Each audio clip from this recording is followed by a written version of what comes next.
Hey everyone, welcome back. It's time to put your skills to the test with the latest GoSkills Excel challenge. Joining us today is Microsoft trainer Deborah Ashby. Check out her challenge coming up right now. Hey everyone, are you ready for another Excel challenge? Here's the scenario. The challenge this month is to analyze a small data set that shows sales by region and manager. And you can see that data set over in columns B to D. In column B, we have the manager name. In column C, we have the region that manager is associated with, either north, south, east, or west. And then in column D, we have the amount of sales that manager has generated.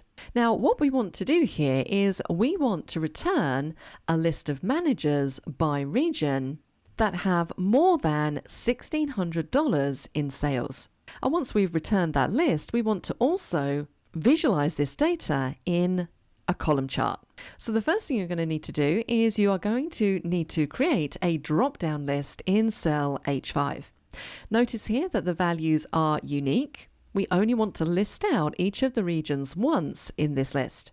And the way this needs to work is that when we click this drop down and choose a region, let's go for West this time, notice the table below updates, and I'm now only seeing the managers for the West region.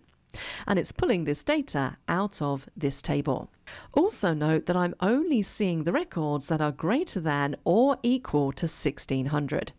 So we basically have two pieces of criteria in play here: the region and greater than or equal to 1,600 in sales. I also want you to set this up so that if new managers are added to the bottom of our data set, everything updates. So it needs to be dynamic. Final couple of things to be aware of. Check out the chart that we have on the right-hand side. When we change our selection in the drop-downs, let's change this back to North, notice that not only does the chart update, but also the chart title. So currently it says North region sales by manager. If I change this to East, not only does the data update, but the title does too.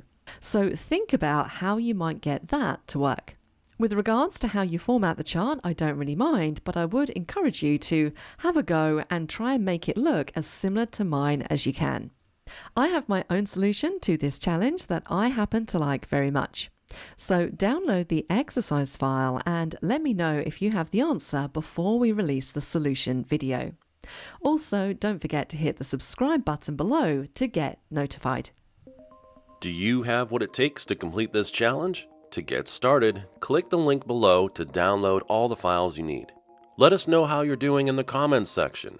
Or, even better, join the GoSkills Slack channel and chat with other Excel pros about your progress. Link in the description. If you'd like to know the solution to this challenge, hit that subscribe button and get notified when the next video drops with all the step-by-step instructions on how to solve it. Good luck, everybody!